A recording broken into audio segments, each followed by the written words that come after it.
ninth of polynomials. This is part 5 and this video lecture is going to be important to you all. So concentrate yourself and don't waste a fraction of seconds of your time, because this video lecture will give you idea how to play questions of this chapter, and I'm damn sure you will be able after that how to solve all the questions frequently without facing any such kind of problems. So stay connected with me and stay connected with this video lecture. So let's start to know those all questions.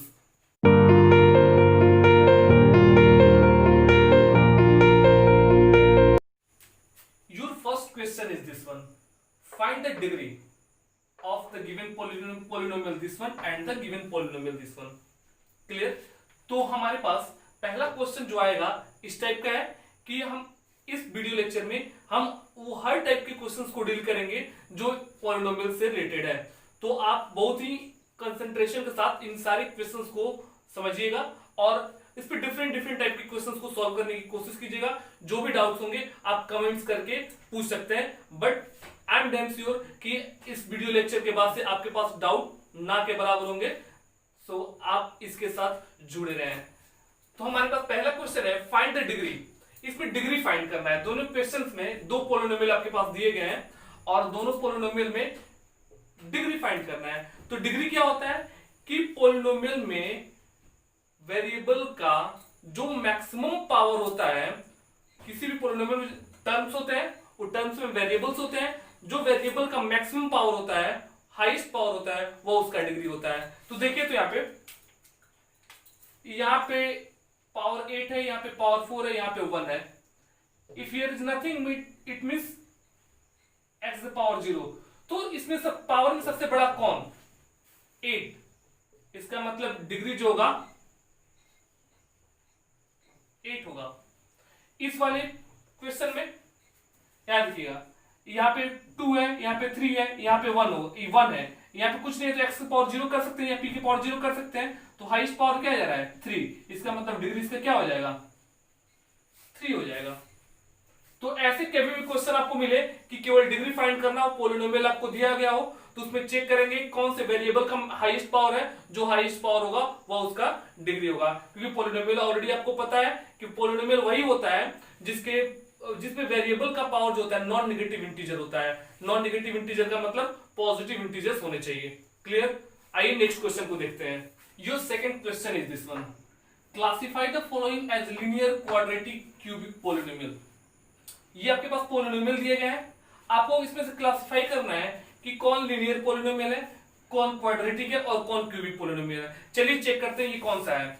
तो सबसे पहले एक बार मैं recall करा दूं, linear polynomial क्या होते हैं? लीनियर पॉलिनोमियल वो पॉलिनोमियल होते हैं जिसमें वेरिएबल जो होता है, वेरिएबल का जो पावर होता है, डिग्री होता है, वो 1 होता है। क्वाड्रेटिक में वेरिएबल का डिग्री 2 होता है और क्यूबिक में वेरिएबल का डिग्री 3 होता है।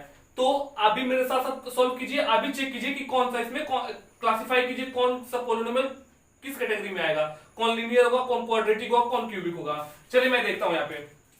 सबसे पहले आपके पास दिया है 4x। 4x में x का पावर क्या है? 1 है। अगर x का पावर 1 है तो ये कौन सा वेरिएबल का डिग्री कौन सा आया? 1 आया। अगर वेरिएबल का डिग्री 1 है तो किस में जाएगा? ये लीनियर में जाएगा। तो ये हो जाएगा लीनियर पॉलिनोमियल। क्लियर? यहां पर हम देखते हैं x² + 2x + 3, यहां पावर 1, यहां पावर 2, हाईएस्ट पावर 2, यानी जिसका पावर 2 है वो कौन सा पॉलिनोमियल होगा? क्वाड्रेटिक। ये क्वाड्रेटिक पॉलिनोमियल मिला। थर्ड वन आपके पास यहाँ पे 5 + 3y दिया गया है। यहाँ पे क्या है? वेरिएबल का डिग्री 1 है, तो ये कौन सा पॉलिनोमियल हो जाएगा? Linear polynomial. फर्दर p³ है। p³ का मतलब है ये वेरिएबल है, वेरिएबल का पावर 3 है, और किसी भी पॉलिनोमियल में वेरिएबल का डिग्री जो है 3 मिल जाए तो वो क्या हो जाता है? क्यूबिक पॉलिनोमियल होता है। तो ये हो जाएगा क्यूबिक पॉलिनोमियल। यहां देखिएगा, यहाँ पे z का पावर 1 है, यहाँ पे z का पावर 3 है, यानी डिग्री क्या मिलेगा? 3। और अगर डिग्री 3 मिला तो इसका मतलब ये भी हुआ क्यूबिक पॉलिनोमियल। तो अगर ऐसे क्वेश्चंस आपको मिले तो आप उसके डिग्री को देखकर आइडेंटिफाई कर सकते हैं कि कौन सा दिया हुआ पॉलिनोमियल कौन से कैटेगरी में जाएगा, कौन लीनियर होगा, कौन क्वाड्रेटिक होगा, कौन क्यूबिक होगा। बाय डिफॉल्ट अगर आपके किसी भी पोलिनोमियल में वेरिएबल का डिग्री 4 दे दे तो वह हो जाएगा bi quadratic polynomial. Is it clear? Come to know the next question. This is question number 3।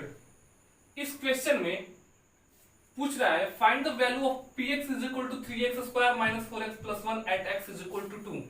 इसमें px का वैल्यू यहाँ पे दिया हुआ है, पोलिनोमियल ऑफ x जो है वह इस दिया हुआ है, उसमें अगर x इज इक्वल टू 2 होता तो इसका वैल्यू क्या आता? तो सिंपल है, इसको सॉल्व करेंगे। क्या करेंगे? यहाँ पे आपके पास px इज इक्वल टू क्या दिया हुआ है, 3x square minus 4x plus 1 where x is equal to क्या है, x is equal to 2 given. Therefore जहां x है वहां पे आपको क्या पुट करना है, 2 पुट करना है। 3 into 2 the whole square minus 4 into 2 plus 1। Clear? आपको क्या मिलेगा, 3 into 2 the whole square 4 minus 4 2 ज 8 plus 1। Here you will get 3 4 ज 12 minus 8 plus 1। Now plus 12 plus 1 plus 13 minus 8 5 and the result will be 5। तो अगर ऐसे क्वेश्चंस आपको दिए हो, पोलिनोमियल आपके पास दिया हो और वेरिएबल की जगह पे कुछ पुट करने के लिए वैल्यू दे दिया जाए, वह कोई न्यूमेरिकल वैल्यू होता है, हो सकता है, या कोई अल्फाबेटिकल हो सकता है, कुछ भी हो सकता है। अगर ऐसा पुट करने के लिए दे दे तो आप इसको पुट करके इस तरीके से सॉर्ट आउट कर सकते हैं। तो ऐसे क्वेश्चन आए तो आपको विदाउट एनी कंफ्यूजन डायरेक्टली ऐसे सॉल्व करना होगा। Is it clear? Come to know the next question. Your question number 4 is given here. Question क्या बोल रहा है, check whether -1 and 2 are zeros of the polynomial x -2। ये x -2 एक polynomial है, इसमें चेक करना है कि -1 और 2 जो है क्या x -2 का जीरोस है। तो मैं आपको एक बार डिस्कस कर दूं जीरोस के बारे में, जीरोस क्या होता है। मैंने ऑलरेडी पढ़ाया हुआ है लेकिन मैं फिर से रिकॉल कर रहा हूं कि जीरोस एक ऐसा वैल्यू जो किसी भी पोलिनोमियल में वेरिएबल के प्लेस पे पुट करने पर अगर पूरे वेरिएबल पोलिनोमियल को अगर वो जीरो कर दे तो वह क्या होता है, जीरोस होता है। और आप एक और चीज याद रखिएगा कि किसी भी पोलिनोमियल का जीरोस उतना ही होगा जितना उसका डिग्री होगा। क्लियर? तो अगर कोई ऐसा पोलिनोमियल है जिसका डिग्री 3 है तो उसके जीरोस भी 3 निकलेंगे। अगर क्वाड्रेटिक है यानी डिग्री 2 है तो उसके जीरोस भी 2 होंगे। लीनियर होगा तो उसके जीरोस 1 होंगे। अगर बाई क्वाड्रेटिक होगा यानी डिग्री 4 होगा तो जीरोस उसके 4 होंगे। तो अगर ऐसे आपको कहीं भी मिले कि जीरोस फाइंड करना हो तो पोलिनोमियल देख के आप जीरोस बताना हो तो पोलिनोमियल का डिग्री देखिए और जीरोस बताइए, जितनी डिग्री उतने ही उसके जीरोस होंगे। तो डोंट वरी, ये क्लास 10th में आपको बेहतर तरीके से समझने को मिलेगा। अभी क्लास 9th में आपको जो समझना है उसको उस पर फोकस कीजिए। क्वेश्चन आपके पास है, check whether -1 and 2 are zeros of the polynomial x -2। Check करना है कि -1 और 2 जो है x -2 का पोलिनोमियल है, सॉरी जीरोस है या नहीं। तो सॉल्यूशन देखते हैं हम। आपके पास पोलिनोमियल क्या है, लेट, यहां पे जूम करते हैं, let px is equal to x -2 when x is equal to -1। अगर हम वेरिएबल के प्लेस पे दिए हुए वैल्यू को पुट करते हैं, अगर पूरे पोलिनोमियल जीरो हो जाता है तो जीरो होगा, अदरवाइज नहीं होगा। तो हमने क्या किया, p -1 किया तो ये -1 -2 आया, ये -3 हुआ। Therefore -1 is not a zero of the given polynomial px। यानी -1 जो है दिए हुए पोलिनोमियल का यानी x -2 इसका जीरोस नहीं है। अब क्या करते हैं, अगर -1 नहीं है तो 2 को पुट करते हैं यहां पे again, when x is equal to 2। जब हम x is equal to 2 put करते हैं तो क्या आता है, x के प्लेस पे 2 जाएगा और वेरिएबल आपके पास क्या है, देखिए पहले मैंने डायरेक्ट यहां लिखता हूं px is equal to आपके पास x -2 है तो मैंने क्या पुट किया 2, तो 2 - 2 is equal to 0। तो अगर आपका ये रिजल्ट 0 आया इसका मतलब 2 क्या है, दिए हुए पोलिनोमियल का जीरोस है। Therefore 2 is a zero of the given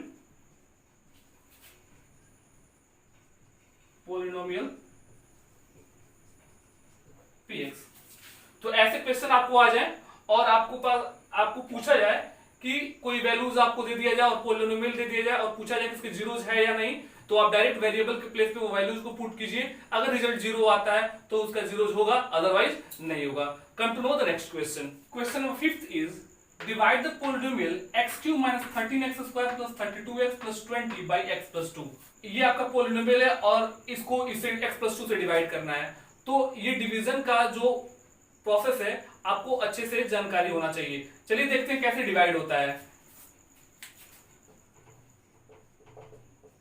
तो आप स्टेप बाय स्टेप इसको प्रॉपरली समझने की कोशिश कीजिएगा कैसे डिवाइड कर रहा हूं मैं। यहां पे आपके पास क्या है, ये डिविडेंड है और ये डिवाइजर है। x + 2 से हमें डिवाइड करना है x³ - 13x² + 32x + 20। क्लियर? अब डिवाइड करता हूं तो इसमें करना क्या होता है, देखिए यहाँ पे कितने टर्म है, यहाँ पे 2 टर्म है और यहाँ पे कितने टर्म है, 1 2 3 4 टर्म है। तो क्या करते हैं, पहले टर्म को ही चेक करते हैं। पहले इसमें कितना भी टर्म हो, डिवाइजर में डिविडेंड में कितना भी टर्म हो, डजंट मैटर ये करता है कि दो डिवाइजर और डिविडेंड का पहला टर्म क्या है।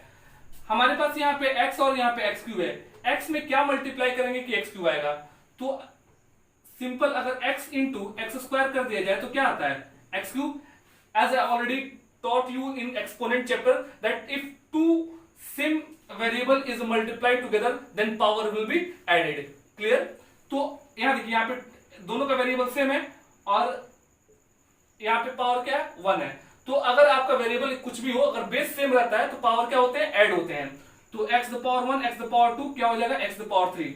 यहाँ पे x⁻1 है, यहाँ पे x⁻3 लाना है। तो अगर x⁻2 से मल्टीप्लाई कर दें तो क्या हो जाएगा, x⁻3 हमें मिल जाएगा। तो सिंपली हमने क्या किया, x² से मल्टीप्लाई किया, इट विल बी x³। अब ये जो x² आएगा ये सेकंड वाले टर्म के साथ भी मल्टीप्लाई होगा। तो यहाँ पे क्या है, प्लस है तो पहले मैंने प्लस लिख दिया। अब x² 2 से मल्टीप्लाई होगा, it will be 2x²। Clear? अब हमने क्या किया, यहाँ देखिए इसके आगे प्लस, इसके आगे प्लस, यहाँ पे हमने क्या किया, माइनस लगाया। As I already taught you in the previous video lecture कि साइन कैसे चेंज होता है, फिर मैं यहां बता रहा हूं कि जो आपको बॉटम लाइन में जो साइन रहेगा उसका जस्ट अपोजिट साइन नीचे लगेगा। यानी यहाँ पे प्लस है, यहाँ प्लस है, तो जस्ट इसका अपोजिट कौन सा है, ये माइनस लगा, यहाँ माइनस, यहाँ प्लस, इसका ये प्लस का अपोजिट क्या हो जाएगा, माइनस हो जाएगा। ये प्लस माइनस कैंसिल हो जाएगा। अब ये माइनस वाला साइन इसके साथ काम करेगा, ये माइनस वाला साइन इसके साथ काम करेगा। यानी जो साइन आएगा वही दूसरे वाले के साथ काम करना शुरू करेगा। अब यहाँ देखिए, ये -13x² और -2x², कितना हो जाएगा, -15x²। क्लियर? नाउ जो बचा जैसे है वैसे हमने लिख दिया, 32x + 20। क्लियर? अब आपको फिर यहाँ पे इस पोलिनोमियल को देखना है। यहाँ पे -15x² है, यहाँ पे x है, क्या मल्टीप्लाई करेंगे, -15x² आएगा। अगर हम मल्टीप्लाई करें यहाँ पे -15x से, तो -15x multiply with x gives -15x²। Is it clear? Again -15x will multiply with 2, then plus minus 15x into 2 is 30x. Clear? Sign will change, minus है तो प्लस, माइनस है तो प्लस, ये माइनस प्लस कैंसिल। क्लियर? अब यहां देखिएगा, ये plus 32x, यहाँ पे प्लस 30x, कितना हो जाएगा, प्लस 62x + 20। Any doubt? अब हमने क्या किया, यहाँ 62x है, यहाँ पे 20, हमें क्या मल्टीप्लाई करना होगा। अगर हम x के साथ प्लस 62 है, अगर 62 मल्टीप्लाई कर दें तो रिजल्ट क्या होगा, 62 में x हमने मल्टीप्लाई किया 62x और 62 में हमने 2 से मल्टीप्लाई किया, ये हो जाएगा 2 2 जा 4 और 2 6 जा 12, 124 माइनस माइनस ये कैंसिल, यहां -124 यहाँ पे 20, रिजल्ट क्या होगा -120। This will be your remainder. Clear? Now the next question is find the remainder when x⁴ - 3x² + 2x + 1 is divided by x - 1। अगर आपके पास पोलिनोमियल ये दिया हुआ है, अगर इसको x - 1 से डिवाइड करेंगे तो आपका रिमाइंडर क्या होगा। तो रिमाइंडर आपका कैसे निकलता है, हमने रिमाइंडर थ्योरम भी पढ़ा है और फैक्टर थ्योरम भी पढ़ा है। तो रिमाइंडर निकालने के लिए अगर कोई भी पोलिनोमियल किसी दूसरे पोलिनोमियल का फैक्टर है then remainder will be 0। Remainder किसके इक्वल होगा, 0 के इक्वल होगा। अगर किसी पोलिनोमियल में, हमने फैक्टर थ्योरम पढ़ा था कि किसी पोलिनोमियल में अगर रिमाइंडर 0 होता है तो जो डिवाइड करता है वह दूसरे पोलिनोमियल का फैक्टर बनता है। तो अगर x माइनस 1 इस दिए हुए पोलिनोमियल का फैक्टर है, डिवाइड कर रहा मतलब फैक्टर है, तो रिमाइंडर क्या होगा, 0 होगा। हमने क्या किया, इसको पहले मैंने जो प्रीवियस वीडियो लेक्चर में जैसे बताया है वैसे डिवाइजर को क्या करते हैं, 0 से इक्वेट करते हैं। तो हमने एज्यूम किया late px is equal to x to the power 4 minus 3x square plus 2x plus 1। Then अब हमने क्या किया, डिवाइजर को इक्वेट कर दिया 0 से, x minus 1 will be equal to 0, then x is equal to 1। अब पॉलिनोमियल में जहां भी x है वहां पे हमने 1 को पुट किया, सो p1 is equal to 1 to the power 4 minus 3 into 1 square plus 2 into 1 plus 1। Clear.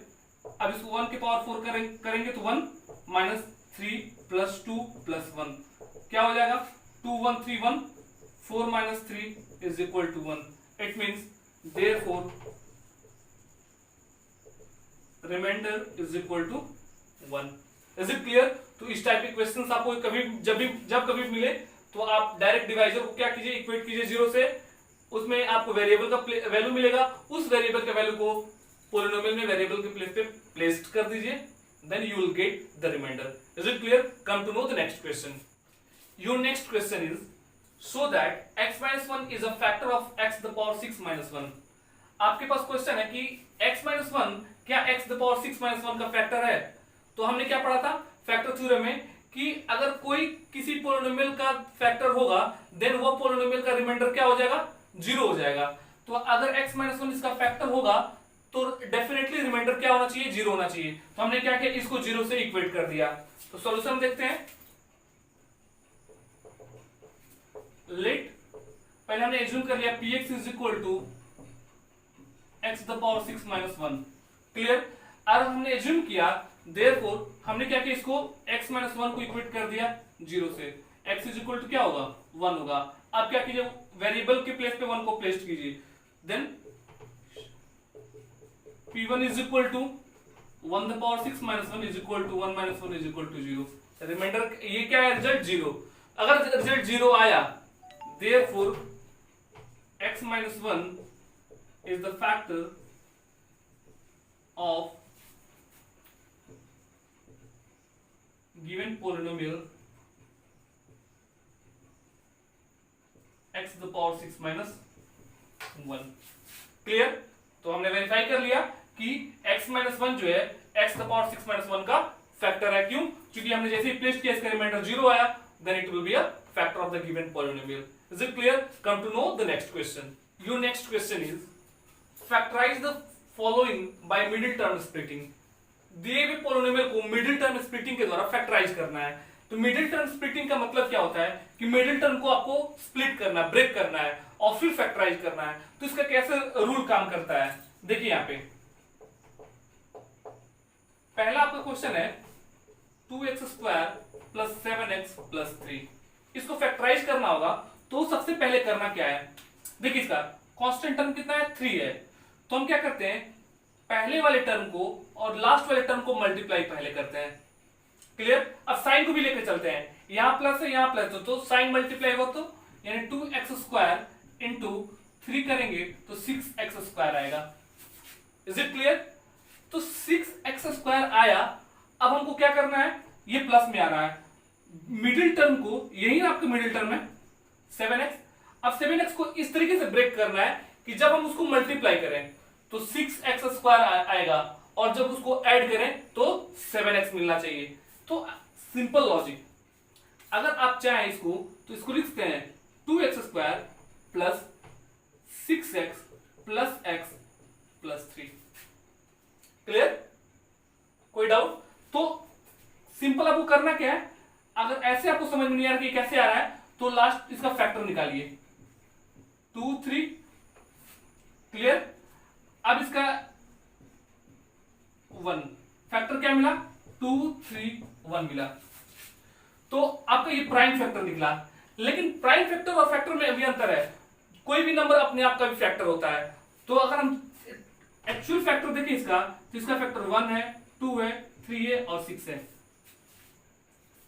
तो आप इसको इस तरीके से लिखिए कि उसके कौन कौन से फैक्टर्स हो सकते हैं, यानी वह दिया हुआ नंबर जो प्रोडक्ट के फॉर्म में है, आपको इस वेरिएबल को छोड़िए, अभी जो आपका कांस्टेंट वैल्यू है, न्यूमेरिकल वैल्यू, उसको चेक कीजिए। इसमें कौन से ऐसे दो नंबर हैं जिसको ऐड करने पे 7 आए और मल्टीप्लाई करने पर 6 आए। तो यहां देखिएगा 2 और 3 को मल्टीप्लाई करेंगे तो 6 तो आएगा, क्लियर। लेकिन क्या 2 3 को ऐड करेंगे तो 7 आएगा? नहीं। हमने किया 2 3 को मल्टीप्लाई तो 6 हमें मिला, लेकिन 2 3 को ऐड करेंगे तो 7 नहीं मिलेगा, क्लियर। अब यहाँ पे 1 2 के साथ हमने अप्लाई किया, 1 2 को मल्टीप्लाई किया तो 2 आया, 6 नहीं मिला तो पहले ही कैंसिल हो गया। 3 और 6 को मल्टीप्लाई किया तो 18 मिला, हमें 6 नहीं मिला तो कैंसिल हो गया। तो क्या हम लास्ट और फर्स्ट को मल्टीप्लाई कर सकते हैं? 6 और 1 को हमने मल्टीप्लाई किया तो 6 1 जा 6 आया, और 6 में 1 को ऐड करेंगे तो क्या आएगा? 7 आएगा। तो आप डायरेक्ट उसी प्रोसेस को अप्लाई कीजिए। यहाँ पे हमने क्या किया, वही किया। 6 और आपके साथ वेरिएबल भी ऐड है ना, तो x भी है, तो हमने क्या किया, एक 6x किया और एक x किया। x करने का मतलब क्या है? 1x है, इसका कोफिशिएंट क्या है? 1 है। तो हमने क्या किया, इसको अब इसको ऐसे लिख सकते हैं, पेयरिंग कर लिया हमने। अब देखिए दोनों में क्या कॉमन है, इसको आप चाहें तो 2x² है plus 2 into 3x plus x plus 3 कर सकते हैं। आपको मैं समझाने के लिए लिख रहा हूं, डायरेक्टली भी लिखा जा सकता है। तो देखिए यहाँ पे इसमें दोनों में 2 कॉमन आ रहा है, यहाँ पे x² है और यहाँ पे 3x है, यानी यहाँ पे 2x और यहाँ पे 1x है। तो दोनों में से 2 और 1x यहाँ से और 1x यहाँ से कॉमन निकल जाएगा। यहाँ पे क्या बचेगा, इसमें से 2x निकल जाएगा तो सिर्फ x बचेगा, प्लस है तो प्लस, इसमें से 2x निकल जाएगा तो सिर्फ 3 बचेगा, क्लियर। प्लस अब इस दोनों में क्या कॉमन है, दोनों में 1 कॉमन है। क्यों? क्योंकि 1 में x से मल्टीप्लाई किया 1 आया, 1 में 3 से मल्टीप्लाई किया तो भी 1 आया, तो 1 हमने निकाला तो x प्लस 3 आया। अब देखिए दोनों में x प्लस 3 कॉमन फैक्टर आ गया, तो हमने क्या किया, अब x प्लस 3 को कॉमन निकाल लिया, तो यहां क्या बचा, 2x और यहां बचा 1। This is your middle term splitting. हमने मिडिल टर्म स्प्लिट करके ये वैल्यू लाया। आइए इसका नेक्स्ट क्वेश्चन जो है उसको देखते हैं। आप भी इसको बनाने के लिए कोशिश कीजिए, मैं भी बना रहा हूं। सो लेट्स सी कि पहले कौन बना रहा है। क्वेश्चन नंबर 2 है 2x² माइनस x माइनस 3। हमने क्या किया, जैसे पहले बताया कि हम फर्स्ट और लास्ट को मल्टीप्लाई करेंगे, साइन को भी देखेंगे, यहाँ प्लस है यहाँ माइनस है, तो मल्टीप्लाई करेंगे 2x² से माइनस 3 को तो माइनस 6x² होगा, क्लियर। अब माइनस 6x² को इस तरीके से ब्रेक करना है कि ये x को मिडिल टर्म को इस तरीके से ब्रेक करना है कि मल्टीप्लाई करने पर माइनस 6x² आए और ऐड या सब्ट्रैक्ट करने पर माइनस 1 आए। तो चेक करते हैं कि पहले 6 का फैक्टर हमने क्या निकाला, 1 2 3 6। ऐसा कौन सा दो नंबर है जिसको मल्टीप्लाई करने पर माइनस 6x² आना चाहिए, यानी माइनस 6 आना चाहिए। x² की वैल्यू छोड़िए, अभी वेरिएबल जो है उसको साइड रखते हैं, पहले न्यूमेरिकल वैल्यू को चेक करते हैं। तो हमने क्या किया, 1 और 6 को मल्टीप्लाई किया तो 6 तो आ गया, लेकिन क्या 1 6 का सम 6 आएगा, 1 6 का डिफरेंस 5 आएगा, तो हमारा 1 नहीं आ रहा है। 1 आने का मतलब है कि यहाँ पे 1x है, तो 1 आना चाहिए। 2 3 को देखिए, 2 3 को मल्टीप्लाई करने पे क्या आ रहा है, 6 आ रहा है, और 2 3 का डिफरेंस भी 1 आ रहा है, तो शायद हमारे यहाँ पे पॉसिबिलिटीज बन सकता है। अगर हम चाहें तो इसको ऐसे लिख सकते हैं 2x²। अब हमें चाहिए माइनस x, तो अगर हम इसको लिखें माइनस 2x प्लस 3x, 2 3 को लिया हमने, इसके साथ वेरिएबल को ऐड कर दिया, तो माइनस 2x प्लस 3x का मतलब हो गया प्लस x। हमें क्या माइनस x चाहिए ना, तो अगर हम प्लस 2x यहां कर दें और माइनस 3x यहां कर दें, या फिर इसको ऐसे लिख सकते हैं माइनस 3x प्लस 2x कर सकते हैं, तो रिजल्ट क्या आएगा, माइनस x आएगा। हमें लाना है माइनस x, हमने क्या किया है, minus 3x plus 2x minus 3 कर दिया। कोई डाउट? अब हमने क्या किया, जैसे मैंने पहले किया था, पेयरिंग की करेंगे दोनों का। अब दोनों में क्या कॉमन, 2 यहाँ पे 3 है, दोनों में 2 और 3 दोनों में से कोई कॉमन नहीं। यहाँ पे x² यहाँ पे x है, तो x क्या हो सकता है, कॉमन हो सकता है। यहाँ बचा 2x और यहाँ बचा माइनस 3, प्लस है तो प्लस। इस दोनों में क्या कॉमन, 1 कॉमन, हमने 1 निकाला तो 2x माइनस 3 बचा, क्लियर। अब यहाँ देखिए 2x माइनस 3 और 2x माइनस 3 दोनों में कॉमन आ रहा है, हमने क्या किया, 2x माइनस 3 को कॉमन निकाला, बचा क्या x और प्लस 1। Is it clear? अब ये साइज का आपको फैक्टर मिल गए और ये फैक्टर जो होते हैं मिडिल टर्म स्प्लिटिंग के द्वारा निकल के आए। तो आपको ऐसे कोई भी क्वेश्चन मिले मिडिल टर्म स्प्लिटिंग के द्वारा मिले तो सिर्फ ये प्रोसेस अप्लाई कीजिए और इजीली आप फाइंड आउट कर सकते हैं। Come to know the next question. The next question is x³ - 2x² - x + 2। हमें इसको भी फैक्टराइज करना है। तो फैक्टराइज करने पहले वाला था तो क्वाड्रेटिक इक्वेशन था, क्वाड्रेटिक पोलिनोमियल था, हमने इसको फैक्टराइज किया। अब हमें क्यूबिक पोलिनोमियल मिल रहा है, उसको फैक्टराइज करेंगे। तो आपको कुछ नहीं करना, एक सिंपल लॉजिक में बता रहा हूं। इसको दो तरीके से बनाएंगे। हमारा पहला मेथड देखिए क्या होगा, फर्स्ट मेथड। दोनों ही मेथड आपको नॉलेज में होना चाहिए। पहला मेथड क्या है कि आप जो लास्ट वाला जो कांस्टेंट टर्म है इसके फैक्टर्स को निकालिए। तो फैक्टर्स ऑफ 2 के फैक्टर्स क्या क्या होंगे? 2 के फैक्टर्स जो होगा +-1 होगा और +-2 भी होगा।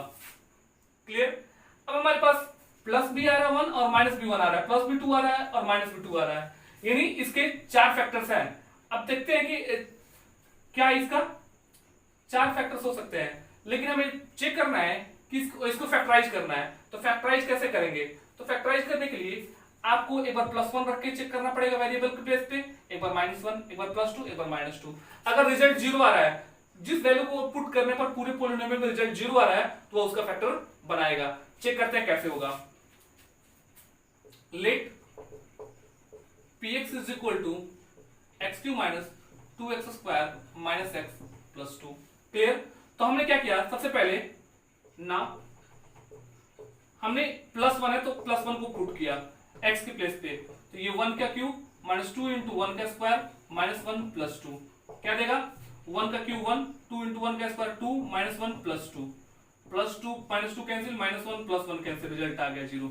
यस, अगर ये रिजल्ट 0 आया तो फैक्टर थ्योरम को याद कीजिए कि कोई भी चीज फैक्टर हो रहा है तो उसका रिमाइंडर 0 आएगा। अगर रिमाइंडर 0 आ रहा है तो वह उसका फैक्टर बनेगा।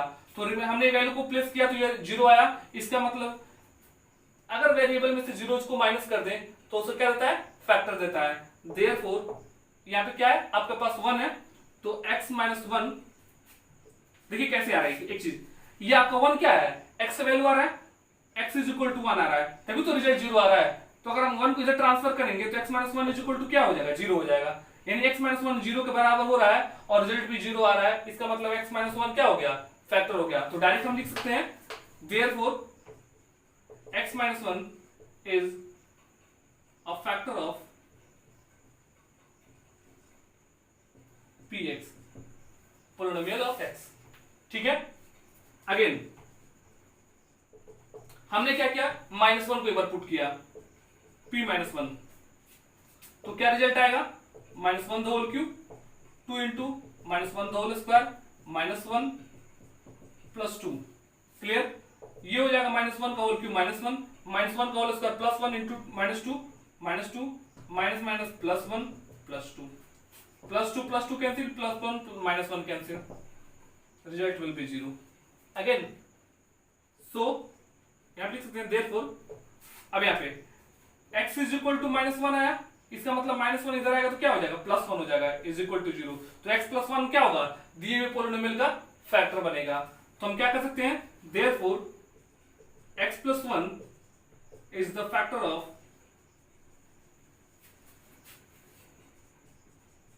px। क्लियर? अब नेक्स्ट वन देखते हैं। एक बार +2 पुट करते हैं, एक बार -2 पुट करके चेक करते हैं। p2 = क्या देगा? 2 the whole cube -2 × 2 the whole square -2 + 2, 2 the whole cube आ जाएगा 8, -2 the whole square 4 2 जा 8, -2 + 2 कैंसिल कैंसिल, रिजल्ट 0। देयरफॉर अब यहां पे क्या आया? +2 है ना, तो +2 है, इसका मतलब ये हो जाएगा कि therefore x - 2 is the factor of p of x। Clear? तो आपको देखा x - 2 क्या है? दिए हुए पोलिनोमियल px का फैक्टर है। अगेन अब चेक करते हैं क्या -2 इसका फैक्टर है या नहीं।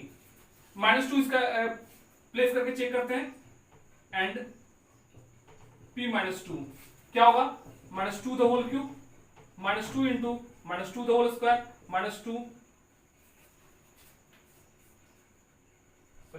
माइनस टू प्लस टू, ये हो जाएगा minus two the whole cube minus eight, ये हो जाएगा प्लस फोर टू जा minus eight plus two plus two. Clear? ये क्या हो जाएगा minus sixteen plus four is equal to minus twelve. Result zero नहीं आया, देयरफॉर ये जो होगा माइनस टू इसका जीरोज नहीं है, जीरोज नहीं है इसका मतलब ये फैक्टर नहीं बनाएगा। तो हमारे पास क्या आ रहा है, इसको हम आइसोलेट कर देंगे इसको, क्योंकि मैंने डायरेक्ट चेक करके बताया आपको क्या क्या फैक्टर आ सकता है। तो हमने इसको बताने के पीछे हमारा इसको बताने के पीछे लॉजिक ये था कि ये जो हमने वैल्यू पुट किया तो रिजल्ट इसका जीरो नहीं आया, इसका मतलब माइनस टू जो है जीरोज नहीं है, तो फैक्टर नहीं बनाएगा। तो क्या हो सकता है, इसको आइसोलेट कर देंगे, हटा देंगे यहां से, इसको आपको लिखने की कोई जरूरत नहीं है, आपको चेक करने के लिए मैंने बताया। Therefore x cube minus two x square minus x plus two is equal to लिखा जा सकता है। पहले क्या आया एक्स माइनस वन, फिर आया एक्स प्लस वन और फिर आया आपका एक्स प्लस टू, यानी इसको फैक्टराइज करेंगे तो फैक्टर आपको ये मिलेगा। तो आपको अगर आप तीनों को मल्टीप्लाई करेंगे तो वापस आपको ये मिल जाएगा। तो एक चीज याद रखिएगा कि अगर आपके पास जीरोज दिए गए हैं तो उसको वेरिएबल में से सब्ट्रैक्ट कर देंगे तो आपका फैक्टर बन जाएगा। अगर किसी पॉलिनोमियल px कोई पॉलिनोमियल है, इसका जीरो जो है वो अगर minus one two minus three four five minus two what ever दिया हुआ है, अगर ये सारे इसके जीरोज हैं तो फैक्टर क्या बनेगा, अगर माइनस वन है तो प्लस वन हो जाएगा, प्लस टू है तो माइनस टू हो जाएगा, माइनस थ्री है तो प्लस थ्री हो जाएगा, ऐसे जाएगा। जो माइनस में होगा वो प्लस हो जाएगा, जो प्लस में होगा वो माइनस में हो जाएगा। क्यों? अभी मैंने आपको बताया कि उसको हम वेरिएबल से इक्वेट करते हैं, यानी x इज इक्वल टू क्या माइनस वन है तो इधर आएगा तो क्या हो जाएगा प्लस वन हो जाएगा, यानी x प्लस वन क्या होगा फैक्टर बनेगा। अगर x is equal to two है तो x minus two is equal to zero हो जाएगा, यानी x माइनस टू क्या बनेगा फैक्टर बनेगा। तो ऐसे आपको चेक करना होगा। ये था फर्स्ट मेथड, आप ऐसे चेक कर सकते हैं। सेकंड मेथड पे आते हैं। सेकंड मेथड क्या होता है, योर सेकंड मेथड इज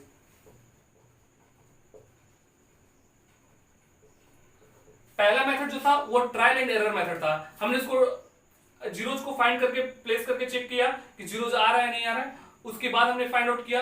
अब ये जो है डिवीजन मेथड से चेक करते हैं। तो इसमें भी आपको करना क्या होगा, पहले एक ट्रायल एंड एरर मेथड से देख लेते हैं कि किसी कोई एक इसका फैक्टर है नहीं। आप minus one plus one minus two plus to कोई वैल्यू रख के यहाँ पे चेक कर लीजिए पहले, जिससे रिजल्ट जीरो आ जाए।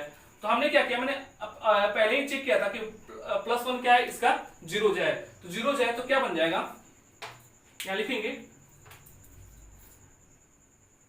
here px is equal to x cube minus 2x square minus x plus 2। Clear? तो हमने क्या किया, वन प्लेस किया यहाँ पे, वन का cube minus two into one का square minus one plus two, one minus two minus one plus two, cancel, result zero. तो क्या हो जाएगा, therefore x minus one is the factor of polynomial x। Clear? अगर आपको x minus one क्या factor मिल गया px का, अब क्या करना है, इस फैक्टर से इस टोटल पोलिनोमियल को डिवाइड कर दीजिए। अब डिवाइड करेंगे तो क्या मिलेगा, यहां देखिएगा x माइनस वन आपका हो गया डिवाइजर, और x cube minus two x square minus x plus to dividend हो गया। अब इसे डिवाइड कीजिए, जैसे मैंने पहले क्वेश्चन में बताया डिवाइड करने के लिए सेम प्रोसेस से आपको डिवाइड करना है। आप भी डिवाइड कीजिए, मैं भी कर रहा हूं, चेक करते हैं किसका सही आ रहा है। एक्स स्क्वायर से हमने एक्स को मल्टीप्लाई किया, ये हो गया एक्स क्यूब, एक्स स्क्वायर से हमने मल्टीप्लाई किया माइनस एक्स को वन को, ये minus x square plus minus ये कैंसिल, ये हो जाएगा plus x square minus two x square minus x square minus x plus two. Clear? अब यहाँ पे x है, यहाँ माइनस एक्स स्क्वायर है, हमने मल्टीप्लाई किया माइनस एक्स है, it will be minus x square minus minus plus x, minus plus cancel, ये हो जाएगा माइनस टू एक्स, ये हो जाएगा प्लस टू। क्लियर? अब हमने क्या किया, minus two x plus to है, हमने चाहिए माइनस टू एक्स, हमने मल्टीप्लाई किया माइनस टू से, it will be minus two x, और ये हो जाएगा प्लस टू, माइनस प्लस, ये पूरा कैंसिल, रिजल्ट आ गया जीरो। क्लियर? यानी x माइनस वन इस टोटल का फैक्टर प्रूफ हो गया, रिजल्ट जीरो आ गया अगर हमने इसे डिवाइड किया तो। अब आपके पास एक पोलिनोमियल मिला, ये ये पोलिनोमियल मिला। नाउ क्या कीजिए, x square minus x minus to, यानी जो आपका क्वेश्चन आएगा उसको फैक्टराइज कीजिए, तो क्वाड्रेटिक हो गया। आप मिडिल टर्म स्प्लिटिंग कर दीजिए। मैंने पहले क्वेश्चन में बताया कैसे मिडिल टर्म स्प्लिटिंग करते हैं, इसको भी देखिएगा वैसे ही मिडिल टर्म स्प्लिटिंग किया जाता है। आप भी कीजिए, मैं भी कर रहा हूं। X square minus 2x plus x minus to, यहां लिखा जा सकता है x common x minus two plus 1 common x minus to, इसको लिख सकते हैं x minus two plus x minus two into x plus one. अब देखिए यहाँ पे इसका फैक्टर क्या निकला, x minus two into x plus one, और ऑलरेडी x माइनस वन क्या आया था, फैक्टर आया था। देयरफॉर अगर हम इसको और इस तीनों को एक साथ मल्टीप्लाई कर दें तो क्या होगा, ये आपको पोलिनोमियल देगा। इसका मतलब ये और ये तीनों इसका क्या हो जाएंगे, फैक्टर हो जाएंगे। Therefore x cube minus 2x square minus x plus two is equal to x minus one, x plus one और x minus two. These are your factors of the given polynomial. Clear? तो दोनों method से, division method या trial and error method से, दोनों में factor आपका same आया। और आपको एक चीज और यहाँ पे नोटिस करने को मिलेगा, हमने देखा कि ये क्यूबिक पोलिनोमियल है, ठीक है। फैक्टर निकल के आए कितने, इसके 3 आए। 3 फैक्टर क्यों निकले कि पहले मैंने जीरोज कंपेयर किया, और जीरोज कितने निकले थे, 3 ही निकले थे। तो क्यूबिक पोलिनोमियल होगा तो भी जीरोज 3 फैक्टर 3, क्वाड्रेटिक होगा तो जीरोज 2 फैक्टर 2। तो आप इसके अकॉर्डिंग आप इस चीज को भी माइंड मेकअप करके रख सकते हैं कि किसी भी पोलिनोमियल का जीरोज जितना होगा वो डिग्री के अकॉर्डिंग होगा, जितना डिग्री होगा उतना इसके जीरोज होंगे, जितना ही डिग्री होगा उतना इसके फैक्टर्स होंगे। Clear? Come to know the next question. The next question is if x plus 1 by x is equal to 6 then find x square plus 1 by x square। this is your last question। Almost मैंने सारे questions को cover कर दिया है। आप हर एक question पे कुछ एग्जांपल्स बनाना शुरू कीजिए, बुक से क्वेश्चंस लीजिए और बनाइए खुद से, और जो भी डाउट्स हैं उसको आप पर्सनली कंसल्ट कर सकते हैं या आप कमेंट्स करके पूछ सकते हैं, ठीक है। तो आइए इस क्वेश्चन को हम देखते हैं, इस क्वेश्चन का सॉल्यूशन क्या होगा। क्वेश्चन आपके पास है x plus 1 by x is equal to 6 then find the value of x square plus 1 by x square. एक सिंपल लॉजिक समझिएगा, हमारे पास x plus 1 by x is equal to क्या दिया है, 6 दिया है। हमें चाहिए कि x square plus 1 by x square, यानी यहां भी स्क्वायर होना चाहिए, यहां भी स्क्वायर होना चाहिए। तो हम कुछ वर्क कर सकते हैं यहाँ पे, यहाँ से खुद कुछ किया जा सकता है। तो हमने क्या किया, इस दोनों साइड को इक्वेट कर दिया, स्क्वायरिंग, इसको इक्वेशन 1 माना हमने क्या किया, squaring equation 1 on both sides. हमने दोनों साइड क्या किया, इस इक्वेशन को इक्वेट किया, सॉरी स्क्वायरिंग किया, दोनों साइड स्क्वायरिंग किया, तो क्या हो जाएगा, x plus 1 by x the whole square is equal to 6 the whole square. Clear? अब देखिए तो a plus b the whole square के फॉर्म में आ गया, इसको ब्रेक करेंगे तो a square plus b square 1 by x the whole square plus 2ab 2 into x into 1 by x, then 6 का स्क्वायर हो जाएगा 36। देखिए तो x और x कैंसिल हो जाएगा ऊपर नीचे, यहाँ क्या लिख सकते हैं, एक्स स्क्वायर प्लस 1 का स्क्वायर 1 हो जाएगा, x square 1 by x square plus 2 is equal to 36। अब हमने क्या किया, x square plus 1 by x square, ये जो न्यूमेरिकल वैल्यू है इसको उधर हमने ट्रांसफर किया, 36 माइनस 2 हो जाएगा। It means the last result is x square plus 1 by x square is equal to 34, और दिस इज योर रिजल्ट। ऐसे कोई भी क्वेश्चन हो, आपको चाहे x cube plus 1 by x cube निकालना हो, x the power 4 plus 1 by x the power 4 निकालना हो, कुछ भी निकालना हो, इस तरीके से थोड़ा सा आपको खुद से समझना होगा कि इसमें क्या कर सकते हैं जिससे हम रिजल्ट तक पहुंच सकते हैं। तो ये रहा आपका पार्ट 5 और ये रहा लास्ट लेक्चर पोलिनोमियल्स का। इसमें मैंने सारे क्वेश्चंस को टच किए जो पोलिनोमियल से रिलेटेड आपके क्लास में आते हैं। तो ये सारे क्वेश्चंस आपके लिए बहुत फ्रूटफुल होंगे। सारे क्वेश्चंस को थॉरोली आप समझने की कोशिश कीजिएगा और खुद से उस पर प्रैक्टिस कीजिएगा।